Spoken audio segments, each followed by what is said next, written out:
And I'm going to start with introducing Ericka. She is the Vice President of A&R Epic Records, also the founder of The Basement, which is kind of a way of bridging the gap with artists and labels. And some of the artists that she's worked with in the past include Rick Ross, Future, and Giveon, who's currently one of my favorite artists right now. And next is Justice. He is the founder of Lovers Renaissance and also the head of A&R, an entrepreneur. And some of the artists that he's basically brought forth to the public are Summer Walker, Black, and also Dram. And next is Quinn Goydish, VP of StreamCut, and he's also a manager for Young Baby Tate.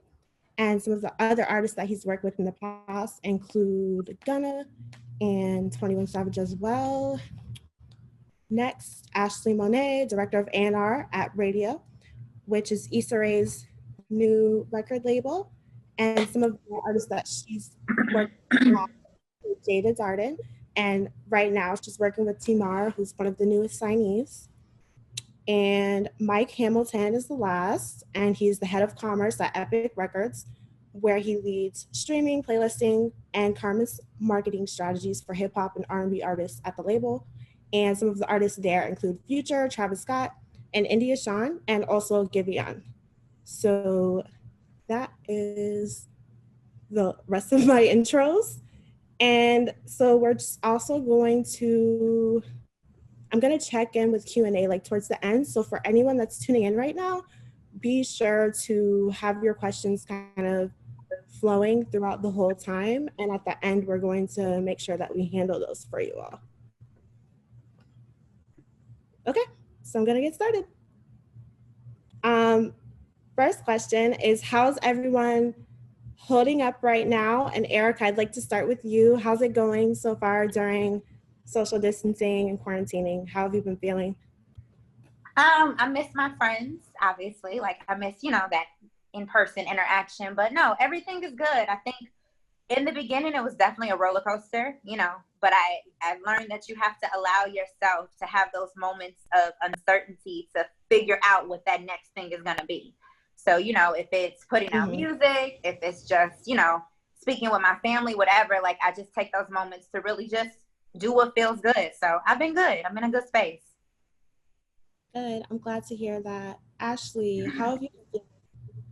I've been good. I just moved, so that's been the thing during quarantine. That's been kind of crazy, but it's been good.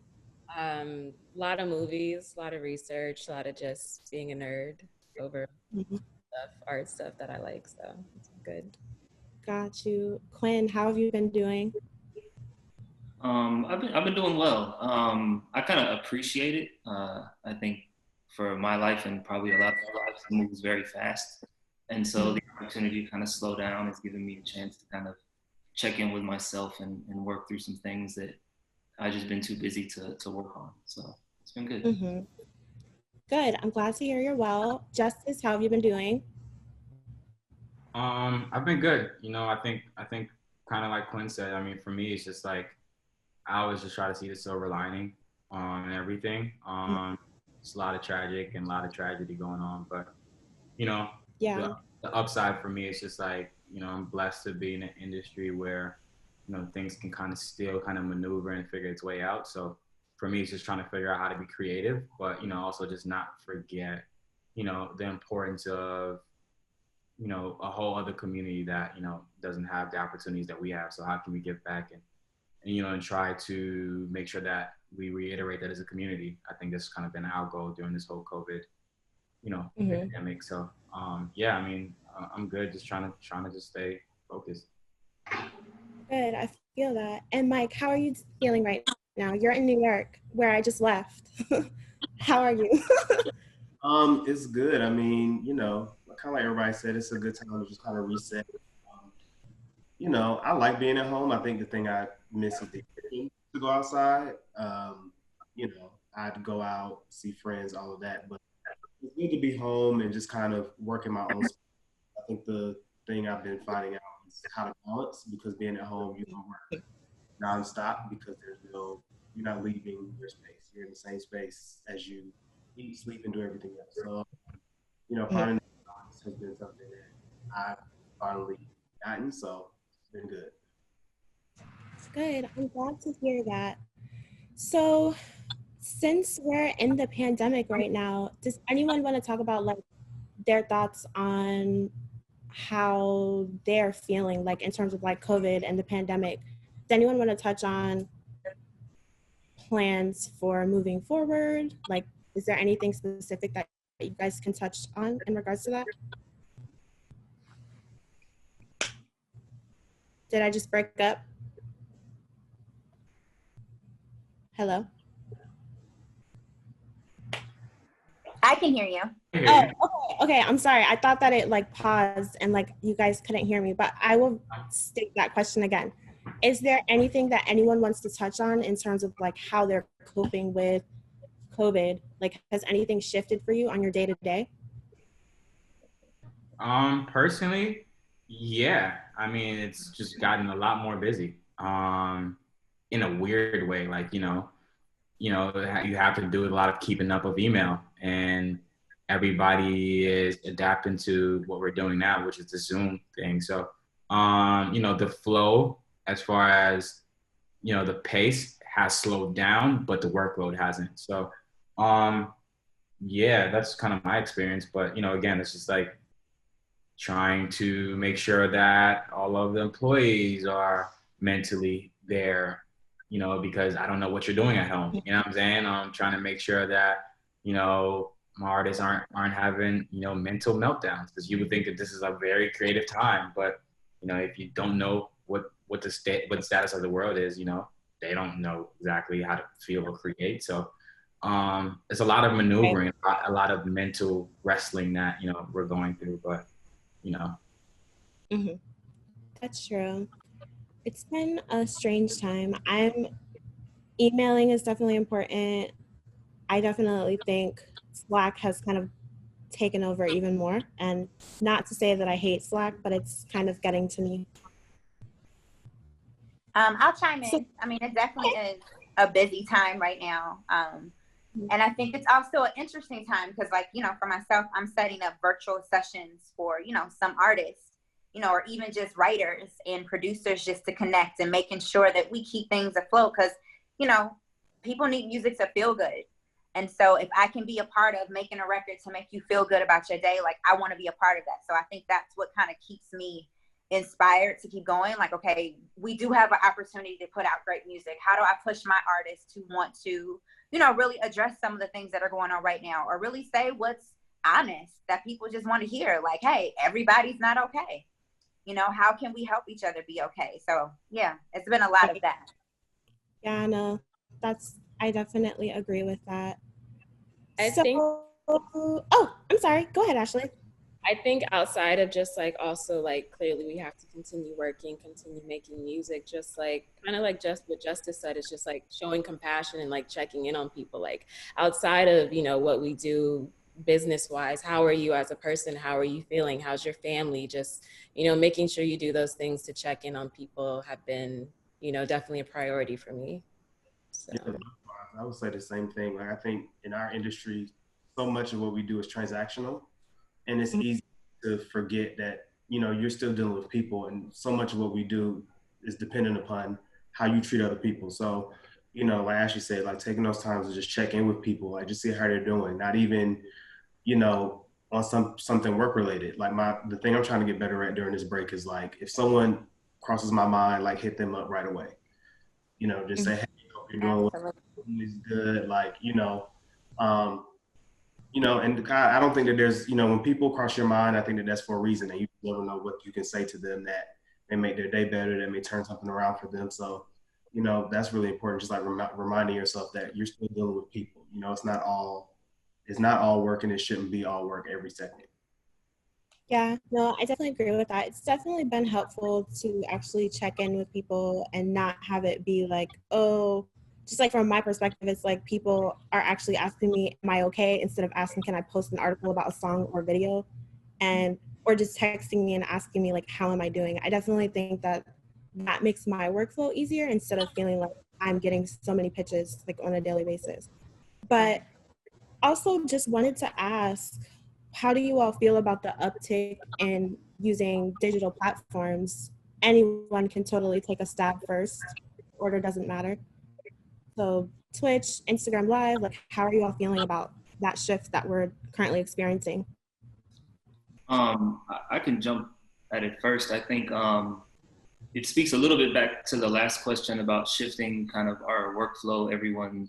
There's definitely a shift globally. So we're having to learn how to use new methods of communication. Like we're on Zoom right now.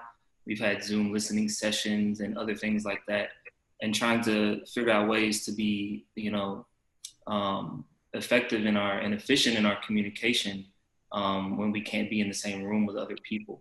And hopefully, we get to be back with each other soon, but through that, we're picking up different tools and learning how to use different pieces of technology because we're forced to at the moment.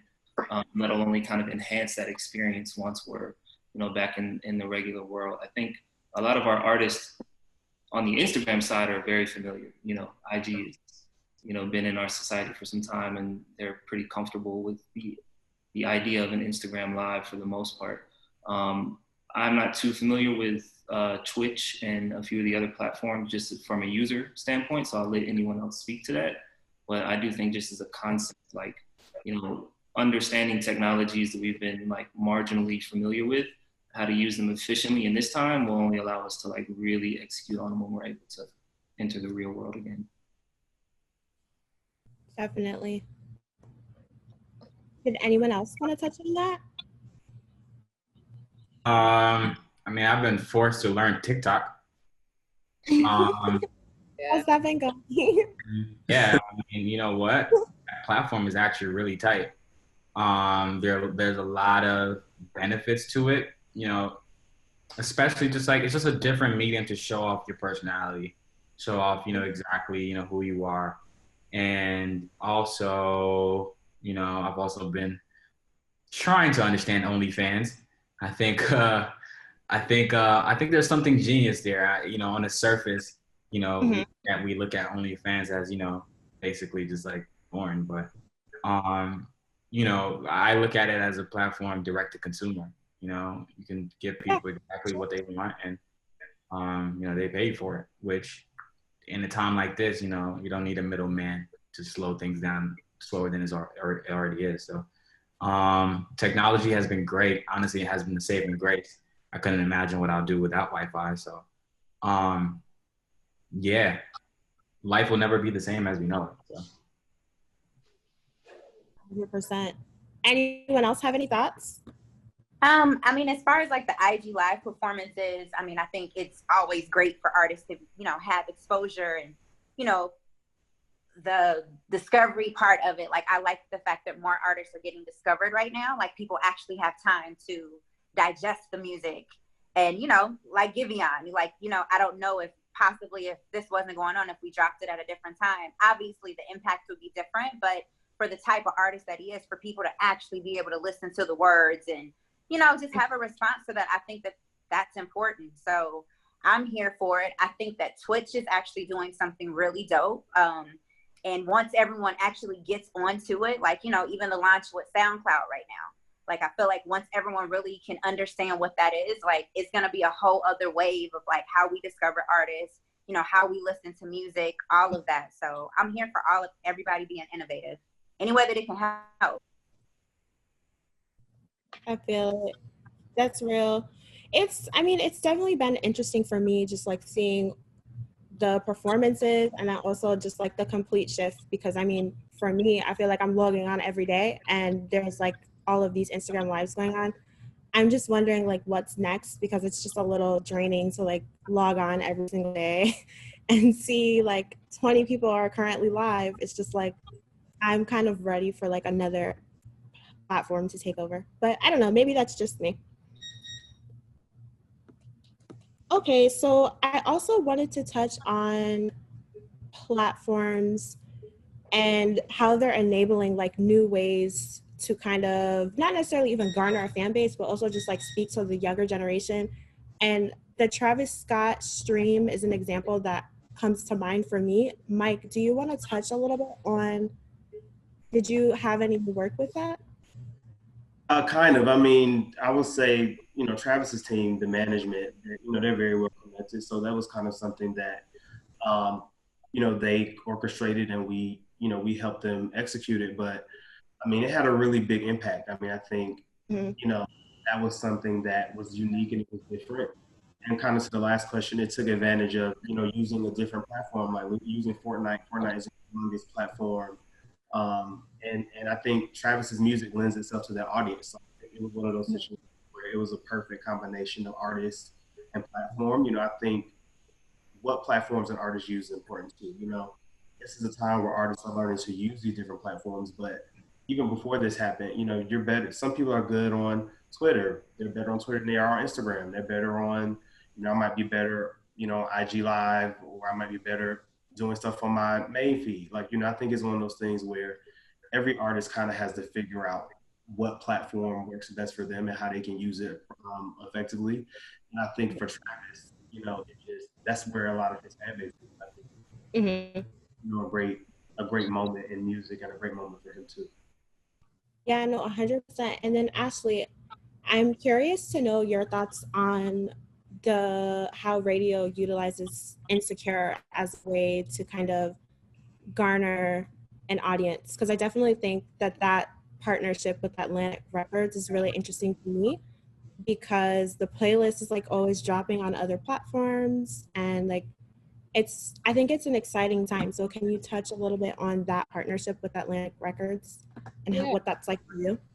I mean, Issa, everyone knows who Issa is. She's an amazing person. And outside of just being a writer, a director, and an actress on her own show, her musical taste and just, her palette in general is really good. She's always been interested in artists that are up and coming and wanting to put a spotlight on those individuals. So I think when they decided to do the partnership with Atlantic, it was just like, outside of everything else she's doing, what's another way that I can lend myself to, music in general? And it's been really cool. I mean, I just started like about 2 months ago. So it's been an interesting transition for me during the pandemic. But I mean, we're about to put out the Insecure soundtrack for the new season coming up pretty soon, and really good vibes. Gotcha. Okay, so I just wanted to ask Quinn, for you, what is it like for cultivating relationships like amongst you as a manager and the talent that you're working with? Like, what is that process like? Well, I mean, for me, I only take on management clients that I'm passionate about, because anyone on here who's managed or worked directly with an artist know that there can be extreme headaches at times. So you really have to love it. You have to love them. For me, they have to be a good person. I have to like the music or product they're making, and they have to work hard, because I work very hard in my job. And if I'm consistently outpacing someone I'm working with, it gets frustrating. But building a relationship with the artist is just getting to know another person. It's just kind of understanding what their likes are, what their wants and needs are, kind of what their sensitivities are. And I think it's our job on the management end to kind of try to coach them through some of those things, and be there for them when they need somebody, but also kind of protect them when they need someone to step in front. I kind of view it as like it's my responsibility to understand the structure of the real world, and they're operating in their own world, and try to figure out a way to take their world and make it work kind of in this structured environment. But I don't know, I treat the relationship with a lot of respect and a lot of care, because, you're working with people who are being vulnerable to the world, and their name's not on it. Their name is on, my name is not on it. So I treat that relationship with a lot of respect, personally. Gotcha. That is a good response. Does anyone else want to speak on the A&R side of that in terms of cultivating relationships with artists? I mean, that is A&R. There has to be a relationship for us to even be able to, put together this masterpiece of work that we're trying to do. I mean, it's almost like, listen, I always tell people, you got to date first. So we're dating each other, but we're also honest. And sometimes those conversations are hard, but those are the real conversations, you know, to also solidify the relationship. When I first started working with Ross, we had to have real conversations, you know. For me, it's like, okay, how am I going to tell Rick Ross, who has had all these hits and, you know, he's who he is, you know, that I think that we should work on different things. I think that we should work with a Summer Walker, you know, like how do we even start having those conversations? And so it definitely, the relationship is everything. Gotcha. Makes sense. Also curious, Mike, for you, like, what are your thoughts on like the A&R side? Do you feel like that impacts what you do on the day-to-day with artists at Epic? Yeah, it definitely does. I mean, you know, for me, having relationships across the board is extremely important. My role is pretty new, I guess, in the music label ecosystem as far as streaming is concerned, because it's been the last maybe 5 to 6 years of streaming has taken off. Me, I think because the role is so new, you kind of have to get into it and figure out what's going to work for you. Before I came to Epic, I was doing this at Atlanta prior, and for me, the most important thing is just having those great relationships internally. Like I work with Ericka, me and Ericka speak multiple times a week.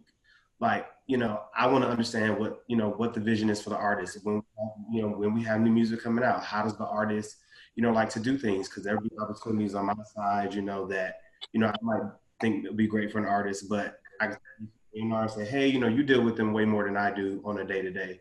But,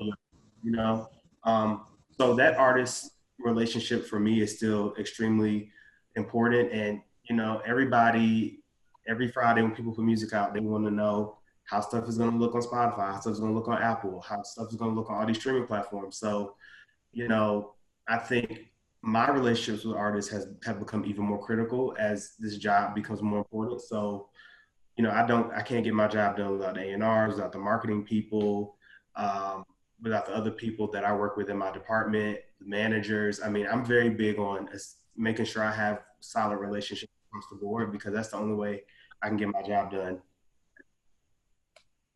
Gotcha. I feel it. Relationships are important to me too. And I like phone calls and checking in with people because I can't deal with emails 24/7. Okay, so moving on to getting started in the industry. So Ashley, can you touch on things that you've experienced in the past that you felt helped you throughout your career? Whether it be tips for people that are just starting out, like if people are interested in A&R, what have you found that works for you? I think for me, it's just trusting my gut and also just always being tenacious. For me, I came into the music industry with a absolutely different background. I was actually interviewing artists. I went to school for print journalism and also studied film, but always loved music. And the more and more I would interview artists and become cool with them, I was like really wanting to understand what was the process that they were doing in the studio to create the music that I was writing about. And then shortly after that, I ended up meeting my mentor, and he's Sycamore. A lot of people know who he is. And I think after that, I kind of started working with him on a lot of different projects, and he really taught me that basically what I was doing as a writer, I could translate that into music, because a lot of times musicians are making projects that are basically conceptual albums, EPs, anything that has to tie into like what they're feeling and their emotions. So he was basically like, if you tap into that and your ability to write, you'll be an amazing A&R. And I kind of just like followed that blueprint and believed in myself. He was always just like, you always already have a really good taste in music, so just trust that. And for me, that really helped. So I came in starting off as a coordinator and was able to sign my first artist as a coordinator. So to me, it's just like shoot for the stars. It doesn't matter where you start from, anything like that, like it's possible. So that's great.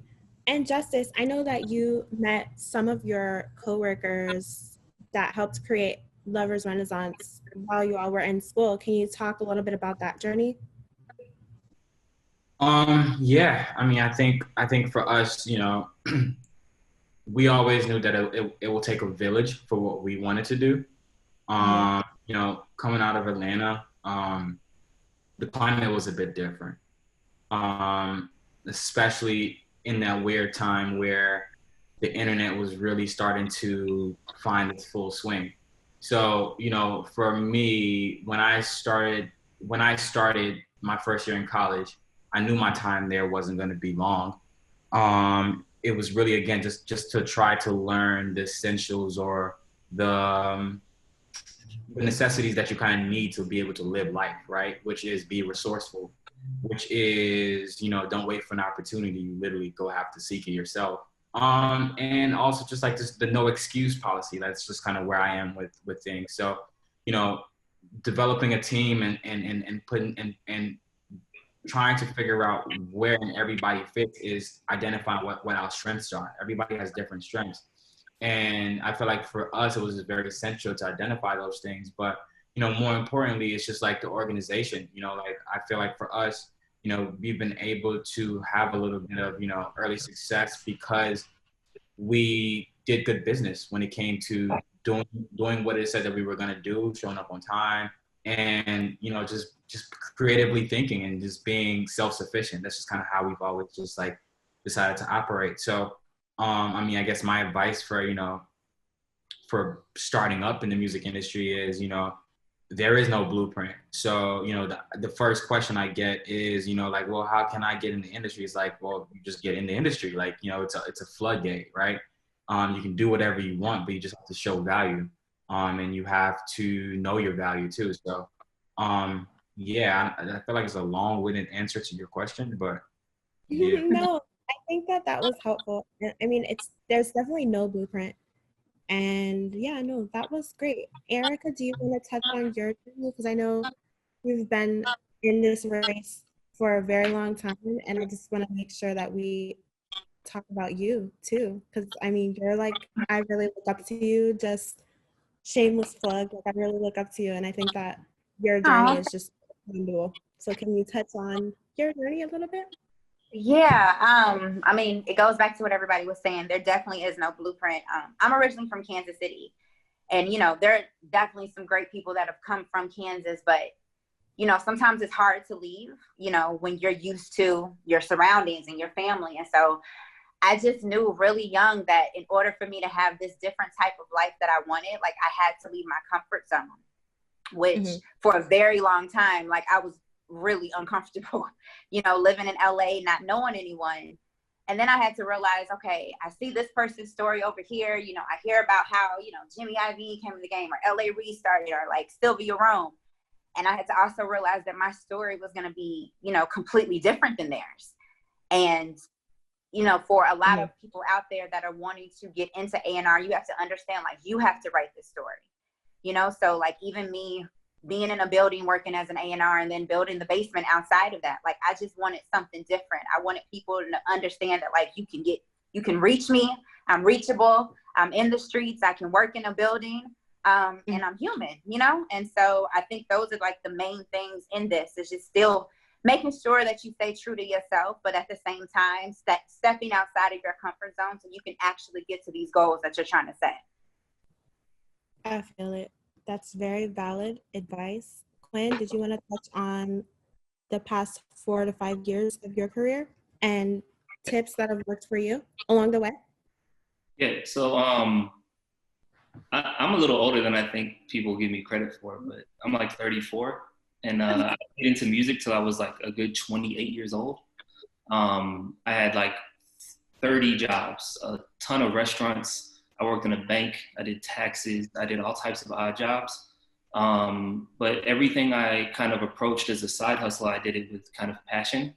I ended up in music, but I approached everything I did in life with like a passion. And if it changed, then that's cool. I was fortunate to have some close friends who were working in music and doing dope things in Atlanta. And so one day I just asked if I could help. That person happened to be Key. And she was working with Fat Man Key and Man Savage, and in 21 started making music. And so I worked very closely with 21 Key and Meezy for the first 2.5 years of his career. And that was completely independent. Everything was kind of out the mud. but I was able to meet a lot of people, develop a lot of relationships. I did have to jump out of that situation to go do something else to handle my responsibilities, but I don't think it really set me back in the way that most people think that it would. I went to a whole nother industry, came back to music at StreamCut, and was able to kind of use those relationships to help develop Gunna, to help develop young bands, Young Baby Tate, etc. So really what I'm trying to say is that, you know, value every relationship that you make along the way, regardless of where they are in their position, because, you know, you never know what people can kind of turn into, and my entire career has basically been built on valuing those relationships and people looking out for me when I needed it, and myself looking out in return. Got you. And Mike, can you touch a little bit on your journey, and if you have like any tips that you want to offer to people who are aspiring to do what you're doing right now? I'm sure. I mean, I think just as far as advice is concerned, I think the best thing I could say is, you know, you have to let go where you think you should be by whatever time you think you should be there. I think that that's very critical because, like everybody said, this is one industry where there's no roadmap. There's no two stories that are identical. I'm from Raleigh, North Carolina, so there's not a lot of, you know, that's not necessarily a place that people think of when they think of a lot of, you know, musicians. And executives. I mean, North Carolina in general has a lot of great talent that comes out of there. You know, Cole, the Baby, Little Brother, like a lot of artists have come out of there. But as far as finding a path to the industry from there, you know, I had to leave, and, you know, I went to college, I went to Howard, and, you know, went back home for a little bit, worked part-time jobs, moved to New York, you know, didn't get a job in the industry right away, started advertising, and then kind of, you know, finagle my way to the industry from there based on relationships I built in college. But I say all that to say, you just have to it's one of those things where if you really want to be in this business, you really have to stay focused and let go, stop looking left or right. I think for a long time, you know, when I was getting started, I was, you know, looking at, you know, well, you know, this person's my age and they're almost a VP and I'm still an assistant, or I'm still a coordinator. Like, you know, those types of things always run through your head, but you really have to stay focused on your journey. You have to stay focused on your path. I think when you start looking at what other people are doing, it distracts you and you can't really accomplish what you're trying to accomplish by doing that. So, you know, just stay focused on what you're supposed to be doing, and all the stars will align the way they're supposed to. I 100% agree with that. And I have to catch myself sometimes when I'm on Instagram looking at what other people have going on. Just being honest. Right. Okay, so I know that this is going to be a great question for like a lot of people that are watching. How do artists get the attention of labels? And anyone can answer first, like there's no order.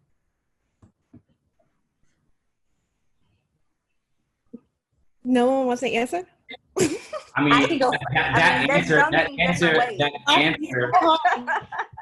answer was exactly the answer. It's just like, why you get noticed by labels? You're doing it all wrong. Fuck the label. Even though I have one, you're doing it for the fans. Try to get attention of the fans. If your mindset is trying to figure out how to get the attention of the label, then, you know, you might as well just stop your career while it started.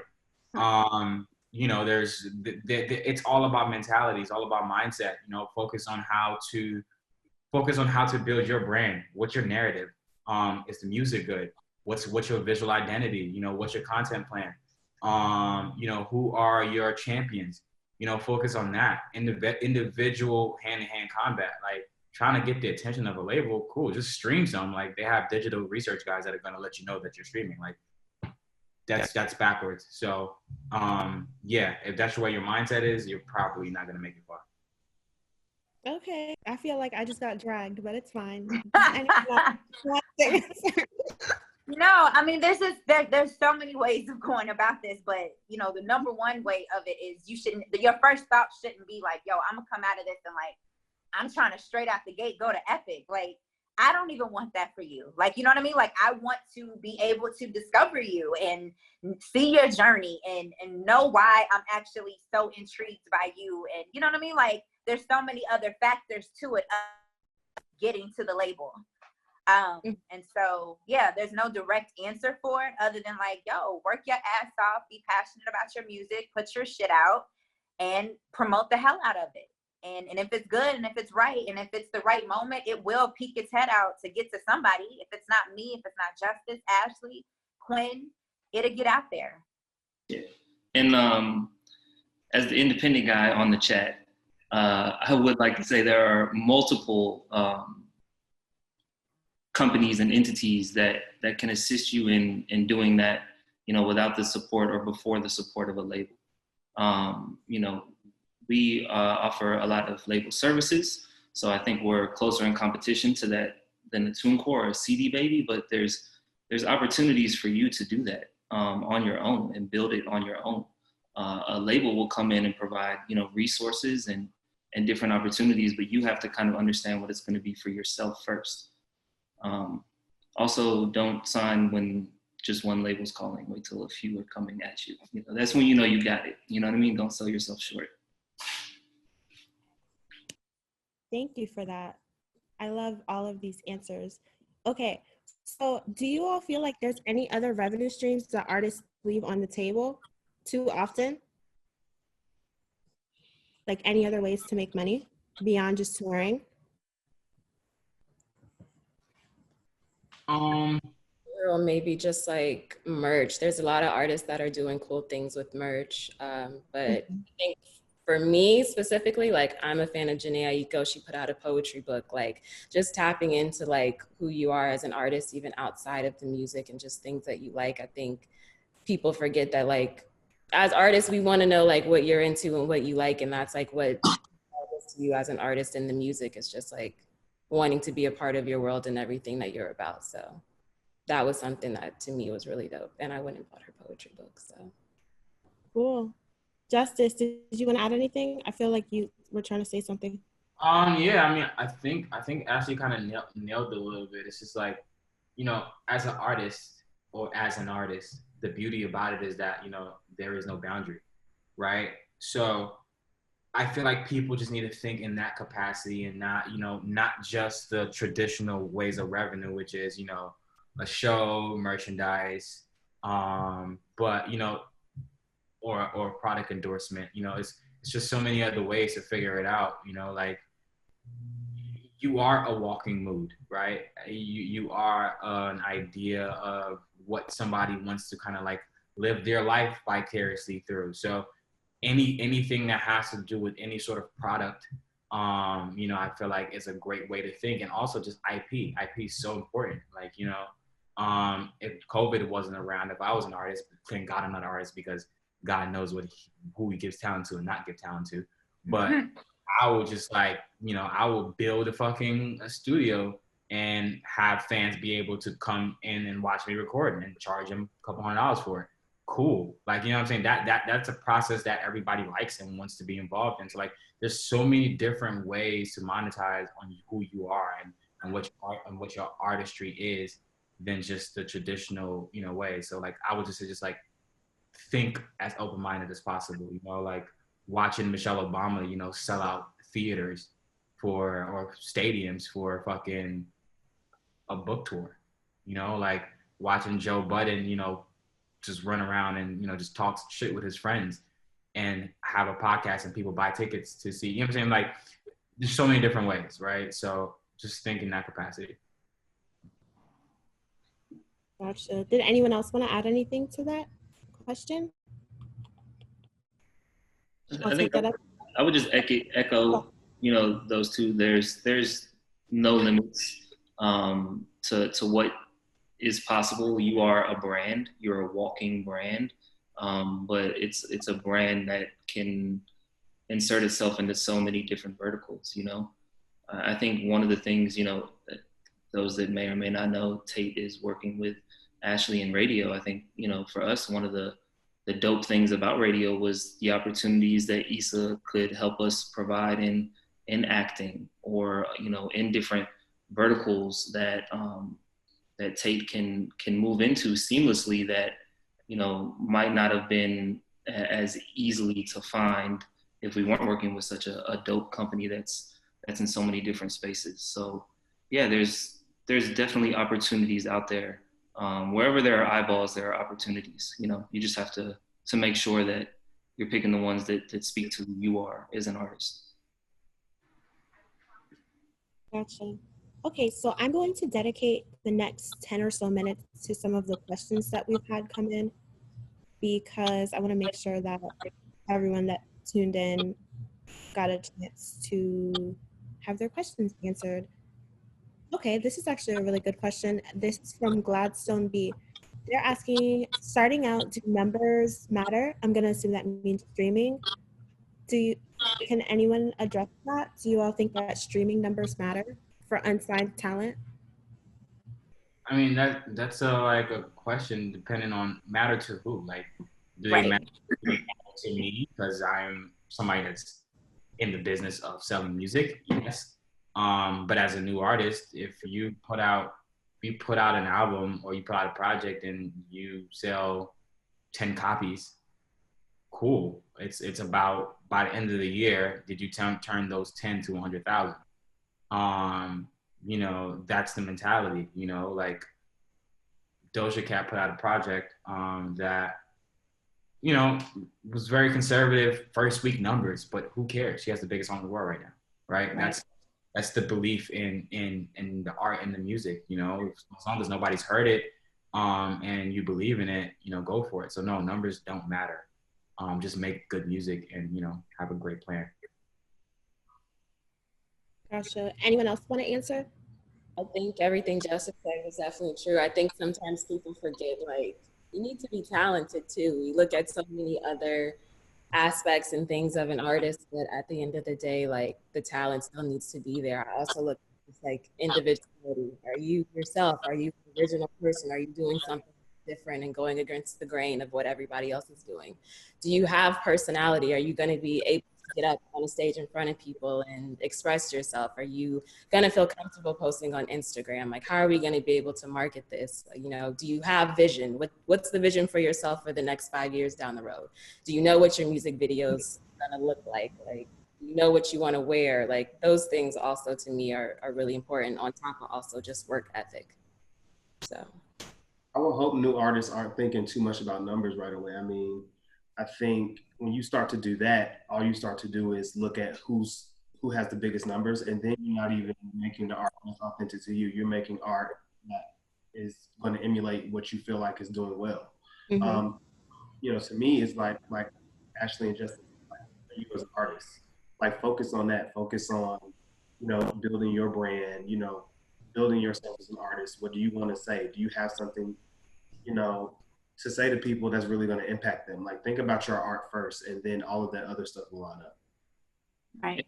And I think, like, you know, your numbers are definitely going to, your numbers today are going to affect the deal I can give you today. But that's really not that important.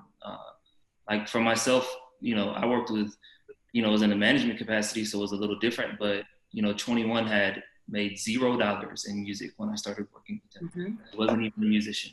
Gunna walked in with $0 wanting to put an album out on my mixtapes, you know, and we were able to get that distributed.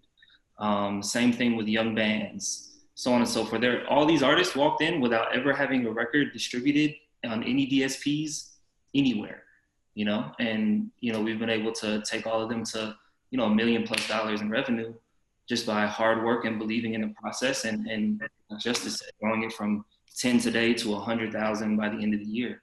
You know, it's just, you know, if you believe in yourself and you believe in the team around you and you guys work hard and keep it moving forward, then that's what you'll see. You'll see those results. You'll see that success. Gotcha. That was also a great response. I'm going to take another question. I see this actually from an intern at StreamCut right now, and her name is Victoria. And she is asking, what is the best way to genuinely network and maintain relationships during this time? I definitely think that that's a great question, because we can't go out and get drinks. We can't do like the cute dinners and stuff like that. So, like, how do you all suggest to navigate that right now? I was having this conversation with somebody the other day, and I think probably the best way right now is your work ethic. You know, I think so much of when we were outside was, oh, let's go grab dinner, let's go grab drinks. You know, I have a ticket to you for a show. Like, you want to come with me to the show? I think so much of it was about the social aspect. I won't say the work got lost, but I do think in some ways the work kind of came second to it. I think right now you have an opportunity to really show people your work. Are you the person that, follows up? Are you the person that's on top of it? Like during these times, we're going to notice things like that. So when we're back outside and we're back around people and they finally put a name to a face, it's like, oh, I already like this person because they're on it. So if they find out, that they meet you and, you're actually a dope person outside of the work, I think that makes building a relationship even easier. You just kind of have to, this time you have to just flip it the other way around, as opposed to us going out for drinks when we first get on email. Maybe this time you do it the other way around. Focus on, just being reliable.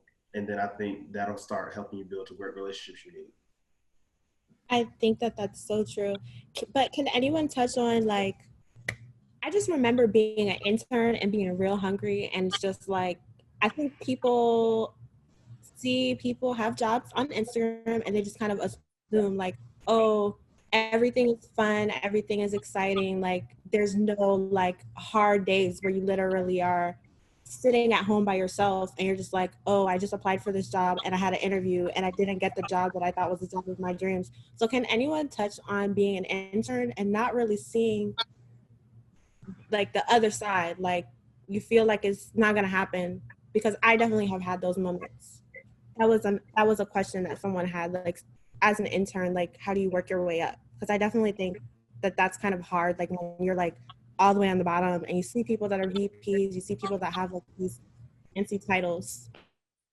I mean, it's harder now just because of where everything is at. So, as an intern, I think it's what's the new normal? Like, what is the new normal for an intern to get to us? I can honestly say, like, I've gotten so many emails.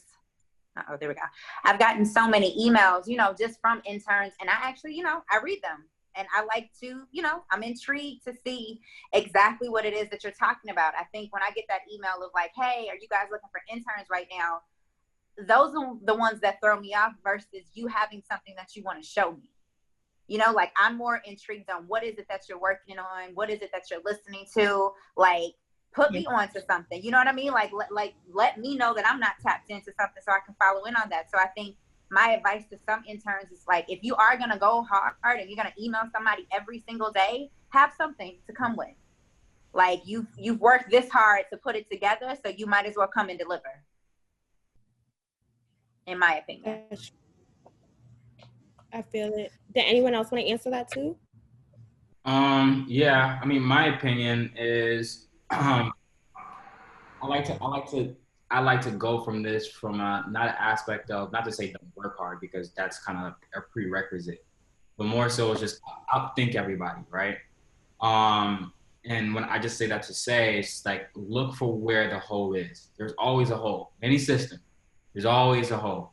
Look for where the hole is and figure out how to plug that hole. And do it without expecting any praise. But just know, when people are in position, people always look to see who can make their life easier. People are going to see who adds most value to their life. So I just say all that to say, it's just like, find a way to just be the most valuable and find a way to outthink everybody, and not just the coffee, the grabbing the tea, the grabbing the mail, all that's great. But, for me, it's just like, if you grab my mail, it's not just hand me the mail. It's like, all right, cool. Like, I organize it based on priority, and try to figure out how to make my life easier. Like, just take the extra step. And yeah, and also don't, it's always great for being in position of an intern, because when your boss hears great things about you from other people, it kind of takes them over, because it's like, oh yeah, like, your boss is like, yeah, I know I got to start, but in reality, they really don't know. So, pay attention to the people around the boss and super service them. Got you. Thank you so much. Did anyone else want to answer that? Because I actually had a question that was specifically for Mike. Yeah, just real quick, just again, what Justin said. I think we all work really hard. We're really smart, but we all have blind spots. So if you can identify what my blind spot is and present, now you are, you're useful to me in a way that getting a coffee or male, anyone can do that, you know, like provide like an elevated thought as to how you would be useful. And to the relationship part, I just want to make sure like where these digital platforms are perfect for that. You're in chat with 80 other people right now who a lot of them work in the music industry. But please approach those relationships with some genuineness. Don't just automatically hop in like, give me a job or I need this, you know, introduce yourself.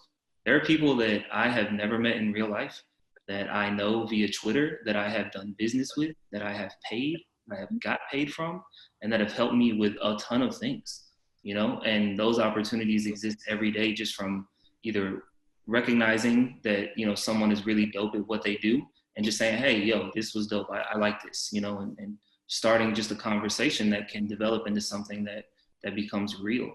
And you don't have to be somebody, you know, elevated to start those conversations. You can just kind of hop in. So that's my piece. That's so cool.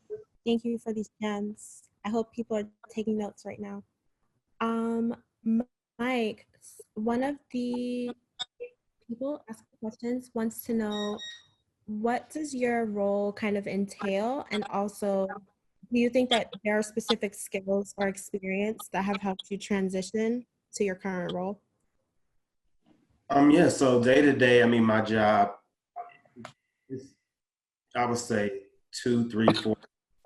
It's a number of different things I do day to day, but the primary crux of my job is to be the liaison between the label, our artists, and all the streaming services. So I deal with every streaming platform, pitching the music each week, you know, programming opportunities for playlisting, all those things, but also any marketing opportunity. There's out of home opportunity. There's a push notification you can get on your phone to let you know the new music is out. There's some sort of playlist takeover, like all those things that help essentially amplify an artist's presence on the streaming services and on those platforms. That's my job pretty much day to day, and that, I mean, the minutia of it can vary from day to day. As far as the skills that I think probably helped me transition to this job, I think it's really just being a people person. You know, I think outgoing is extremely important because you're dealing with so many different types of people, and you have to know how to manage relationships. You're managing so many different people's expectations. You know, the way you communicate some information to the CEO is not the same way you might relay that information to, you know, someone that partners you're dealing with. The way you handle an artist is not necessarily the way you would handle one of your colleagues. You know, like, you really have to understand how people operate and really be able to kind of be a chameleon when you walk into these different rooms, because you have to be able to basically say the same thing to 5 or 6 different people in 5 or 6 different ways, so that way they understand it, but in a way that also helps you get your job done. So I don't think that there's any specific that's something I think most people in the music business say, like, this is a very people-oriented business, so that's extremely important. Being, you know, having attention to detail, you know, being able to read numbers, you know, being able to look at something streaming and look at all those numbers and tell what that story is based on the numbers you're looking at. Like, being able to translate the data, I think that that's a unique skill that's really important in this job that a lot of people don't talk about, because you do have to be able to tell the story to people. You have to be able to translate that. Someone's in a meeting and they'll ask you, like Ericka might ask me, so I see, you know, my artist is doing XYZ. It went up this week. Do you know what might have happened that week? Or, you know, why is this down? You know, you have to be able to really look at those numbers and explain it, because everybody doesn't do this job. Everybody doesn't know your job like you do. So when you get questions, you have to be able to explain. So I think that that's a part of my job that a lot of people don't talk about, but it's extremely important.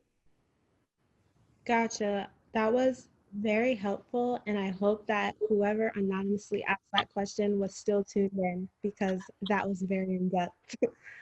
And we're approaching our last minute. This was so much fun, but I just wanted each of you to give one word of advice, just a sentence, if you can just share like a word of advice for someone that's aspiring in your field and we'll start with you, Quinn. Hey, I talk about like inspiration a lot, and appreciation. I appreciate the role I'm in, the position I play, the artists I work with, the relationships I have. And I just try to move with inspiration every day. I move towards what inspires me. You asked me earlier about artists that I like to manage. It's ones that inspire me, and then I hope I am able to inspire. And I feel like if you move in inspiration, you'll always walk in your path. And if you move with appreciation, then everyone around you will kind of walk with you. So that's what I would say. Be appreciative of everyone and just stay inspired. Gotcha. Anyone else can go next? Ericka? Okay. I think it goes back to what I had said a little bit about my story. Figure out what your story is going to be. And while you're going through, we're all in this thing together, give yourself time to really process what that is so that when you come out of it, you know exactly what direction you want to go. So, you know, tune into these panels, study, really try to like, you know, connect with the right people just to make sure that when you're out of here, like you're 2 steps ahead versus like you're still trying to figure it out and get caught up. You know, my main thing is just always staying ready. So make sure you're ready. Gotcha. Anyone else want to take a stab? I think just staying creative. A lot of times we get bogged down just with work and the business of things. And I think that a lot of people forget that just being an A&R, you should also just be creative. You know, be ahead of the curve, be well-rounded, be interested in a lot of different things, because a lot of times your artists are leaning on you to also be that person to help, you know, whatever breakthrough they're looking for if they're, you know, in the process of making a song or something like that. So like I said, building an album or creating an EP, whatever type of project, like think of that as a film or like a TV show. Your first season, what's that about? What's your second season gonna be? Like, you know, give them books, tell them different movies they should tap into. Like, I just think, you know, being an A&R is definitely more than just the music side of it.